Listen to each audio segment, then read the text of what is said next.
Un cordial saludo. Mi nombre es Juan Diego Liscano Ariza y este es el video de presentación de lingüística y sus aportes para el área de lengua materna. En el siguiente trabajo pues se hace una exploración a los conceptos que involucran a la lingüística, como lo puede ser la lingüística propiamente dicha, la sociolingüística, la metalingüística y la interculturalidad. Aspectos que son importantes para el tema no solamente del lenguaje como tal, sino para la identidad de cada pueblo y cada cultura.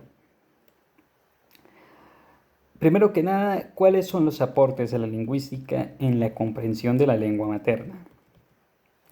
Sobre la lingüística, lo primero que se debe entender es que no es lo mismo ser un lingüista que ser un políglota. Popularmente se suele pensar que un lingüista tiende a hablar varias lenguas, cuando no siempre es así.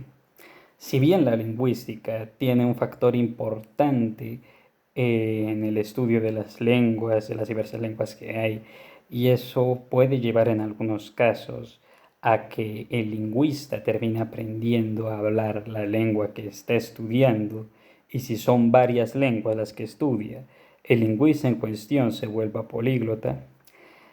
La verdad es que no todos los lingüistas hablan fluidamente la lengua que están estudiando, ya que al fin y al cabo la lingüística se dedica al estudio del lenguaje y cómo éste evoluciona, qué cambios ha atravesado a lo largo de la historia para llegar a la forma tal y como la conocemos.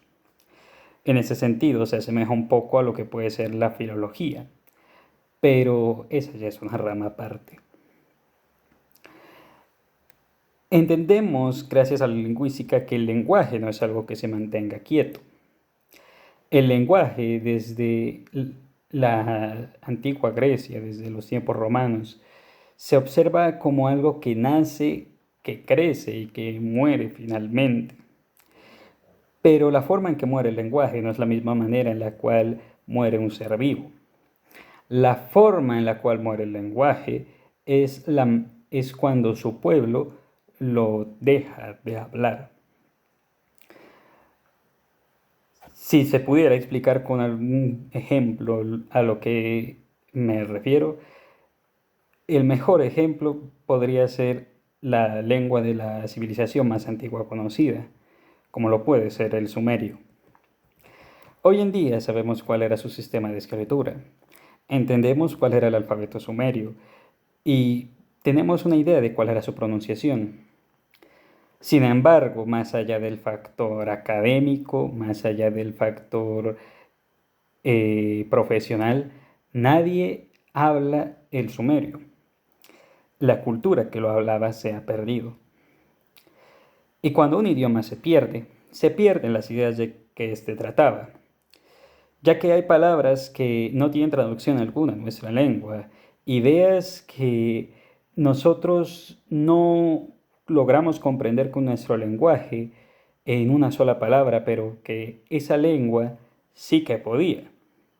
En un ejemplo más moderno tenemos tenemos el término alemán Fachidiot, que hace referencia a una persona que tiene un intelecto bastante elevado en un único tema, pero en todo lo demás es completamente incompetente. No hay una palabra en nuestro idioma que tenga esa definición exacta. Y eso pasa muchas veces con las lenguas que se han perdido. Aunque claro, hay lenguas que no se pierden de esa forma, como lo puede ser el griego, que desde la época homérica hasta nuestros días apenas ha recibido cambios significativos. Y existe el fenómeno de lenguas que estaban muertas, pero de alguna u otra manera logran ser resucitadas, como lo puede ser el hebreo o el latín, que gracias a la fe se mantienen como lenguas aún vigentes y en el caso del hebreo se vuelven lenguas nacionales. Así que el mayor aporte de la lingüística es que nos ayuda a reconocer la importancia de nuestro idioma, a reconocer qué ha cambiado de nuestro idioma, por qué ha cambiado y a amarlo, ya que es algo muy importante. Es el mayor exponente de nuestra cultura. Paralelamente con el concepto de la lingüística, hay un concepto que va de la mano, que es el concepto de la metalingüística, lo que es el pensar y hablar sobre la lengua. La mejor manera de resumir lo que es el concepto de la metalingüística es que la metalingüística nos ayuda a entender que una frase tan sencilla como lo puede ser "he venido a hablar de negocios" tiene una connotación muy distinta dependiendo de si la dice el doctor Armando Mendoza o si la dice Walter White. La metalingüística tiene la clara y muy bien señalada función de ser la forma en la cual el lenguaje realiza una introspección sobre sí mismo. Esto quiere decir que comprende lo que viene a ser el diverso contexto en el cual se habla, pero también explora lo que es el contexto de cómo se habla. En lo primero, o sea, el contexto en el cual se habla, cuándo se habla, la metalingüística explora cómo cambia una misma palabra dependiendo si estamos hablando de una reunión familiar, una reunión de negocios, una charla académica, una conferencia, etc. En esos casos, algo como puede ser un tenemos que hablar, en una charla académica, si la dice el profesor, quiere indicar que va a empezar la clase. Si es una reunión familiar, es porque hay algo serio en la familia. Y si es una reunión de negocios, lo más seguro es que te asciendan a cliente. El segundo contexto que explora la metalingüística es el cómo se habla, que vienen a ser las emociones, sarcasmo, ironía, alegría, rabia, tristeza.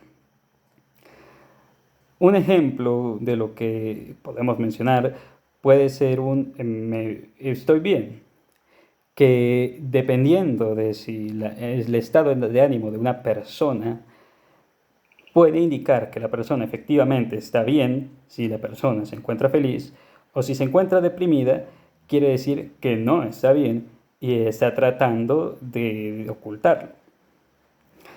A eso se refiere la metalingüística.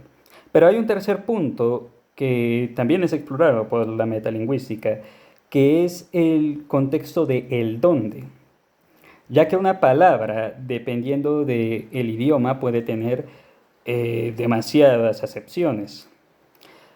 El mejor ejemplo para explorar lo que viene haciendo este caso del contexto del dónde es el español, ya que es la segunda lengua más extendida que hay sobre el planeta, aparte del inglés. El español tiene demasiadas connotaciones, demasiados significados y demasiadas acepciones, muy variables, incluso dentro de la región en la cual se habla. Por ejemplo, tenemos lo que puede ser palabras que tienen diversos significados dependiendo no solo del país, sino dependiendo de la misma región del país. Y tenemos objetos que dependiendo de las naciones, aunque estén en el mismo idioma, tienen una infinitud de formas en las cuales pueden ser dichos. En el primer caso tenemos el ejemplo de la palabra pana, un término que en Colombia hace referencia a un amigo y que es sinónimo del préstamo del portugués parceiro. Pero en Puerto Rico, pana es la forma en la cual se le dice a un fruto, más específicamente al fruto conocido como árbol de pan. Por otro lado, en el contexto de objetos que tienen distintos nombres dependiendo del país, tenemos lo que puede ser el chigüiro, carpincho, capibara o ronzoco, distintas palabras para referirse a un mismo animal. Y esto que todas esas palabras pertenecen al español y son mencionadas en países que comparten el mismo idioma. Si sumamos esos tres conceptos, el cuándo, cómo y dónde, terminamos por comprender que la metalingüística tiene como rol principal el decodificar el mismo lenguaje y buscar generar los mínimos malentendidos posibles. El siguiente aspecto a tocar sobre el tema de la lingüística es la sociolingüística, que es el concepto de la lengua como una construcción social. De forma muy resumida, la sociolingüística es la relación que tiene el lenguaje con la sociedad que lo habla. Es decir, entendemos, por ejemplo, y mencionando el caso anterior, que un idioma tan extendido como lo es el español tiene palabras que significan cosas completamente distintas dependiendo de la nación que las habla. Pero la metalingüística se encarga de explicar los significados de esas palabras, el contexto en el cual se dice. La sociolingüística, más que explicar el significado de esas palabras dentro del contexto, explica por qué estas palabras tienen ese significado dentro de ese contexto. Una forma de entender este concepto puede ser con el acento, ya que el acento mexicano tiene una distinción muy notoria con el acento argentino. Y en algunos países, como lo puede ser Colombia, hay varios casos donde el acento cambia incluso de un pueblo a otro a pesar de que estén muy cercanos.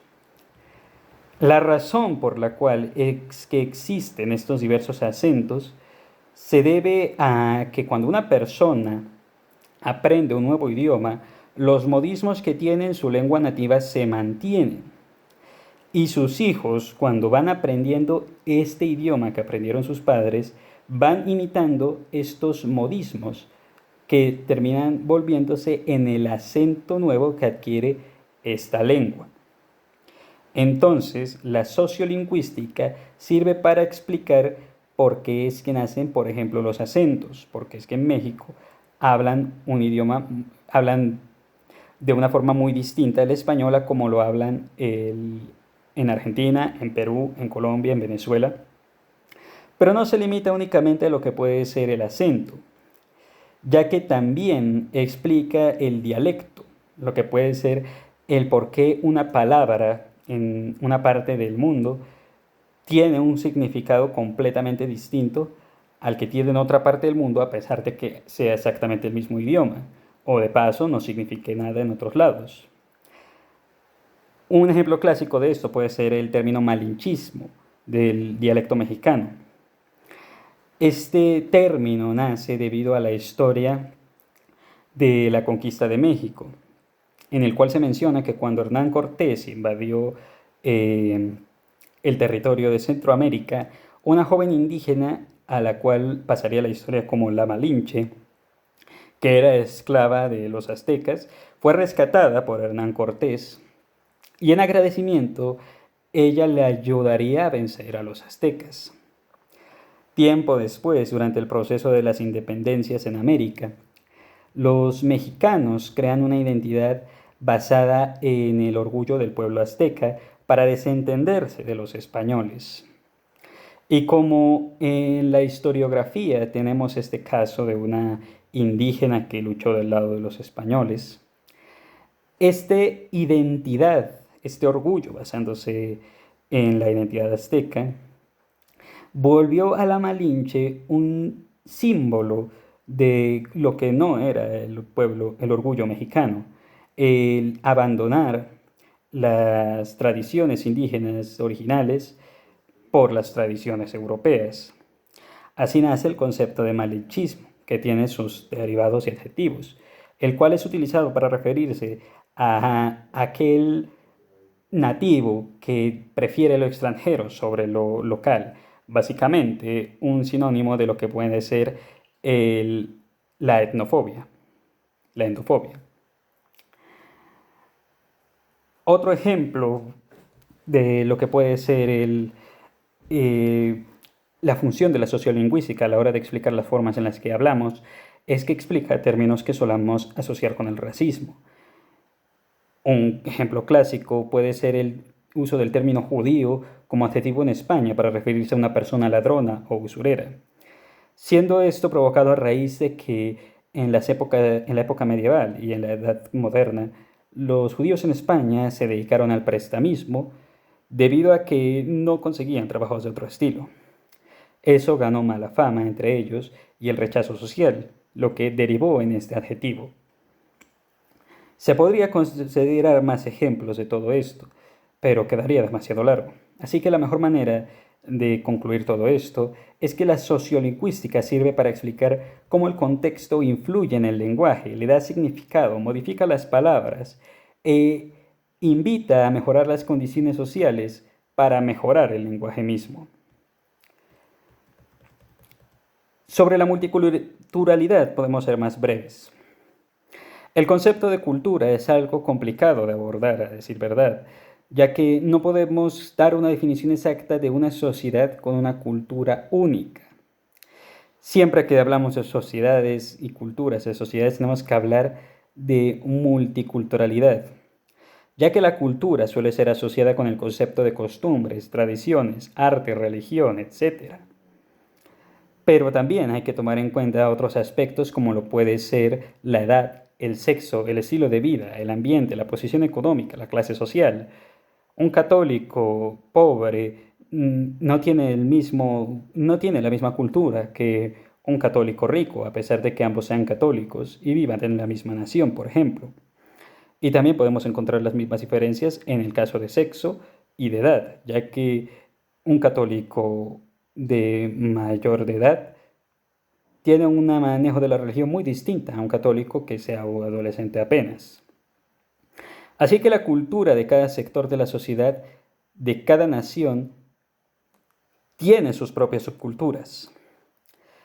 Y hay demasiados ejemplos conocidos de este fenómeno, como lo pueden ser los hippies, los metaleros, los skaters, los gamers.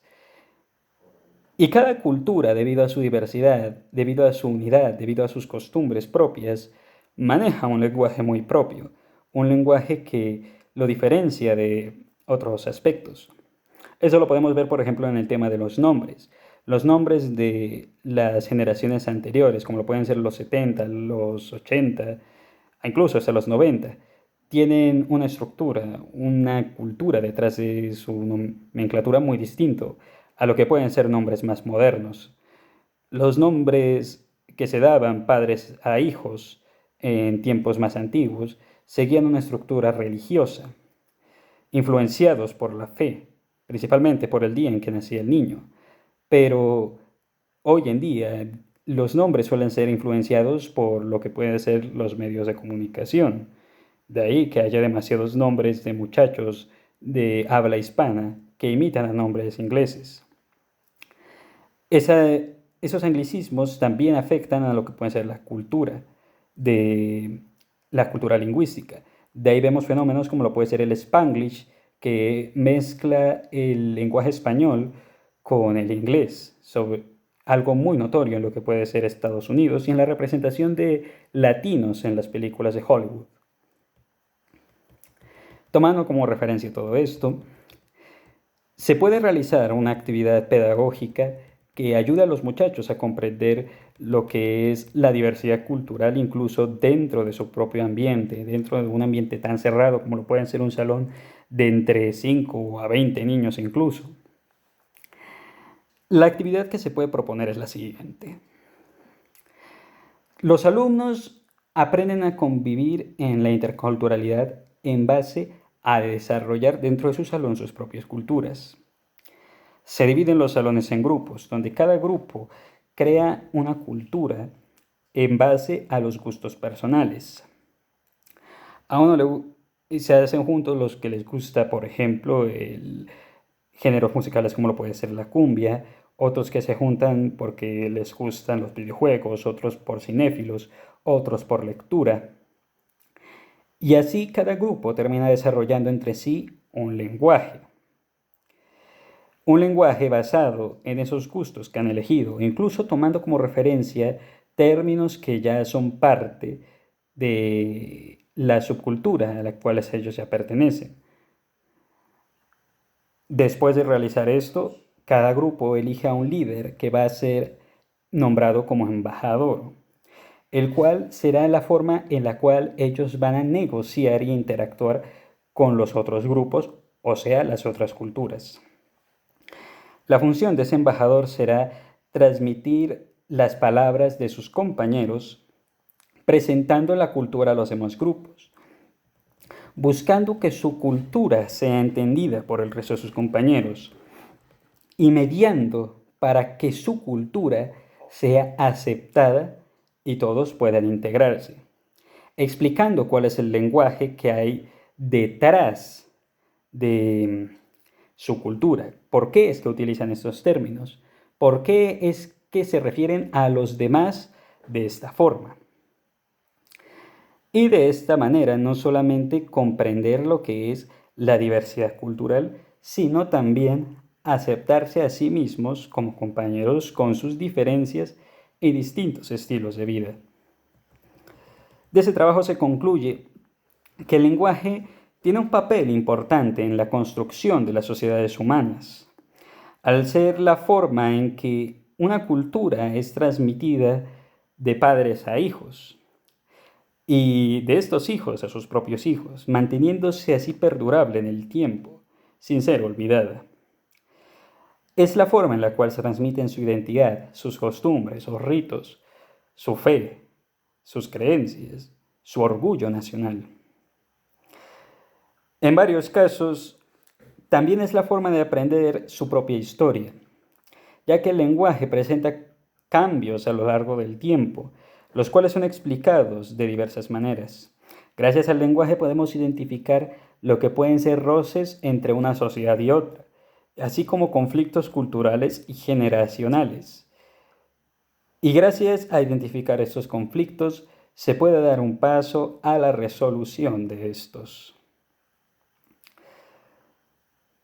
Este sería todo por el video de hoy. Muchas gracias por su tiempo y deseo una feliz noche.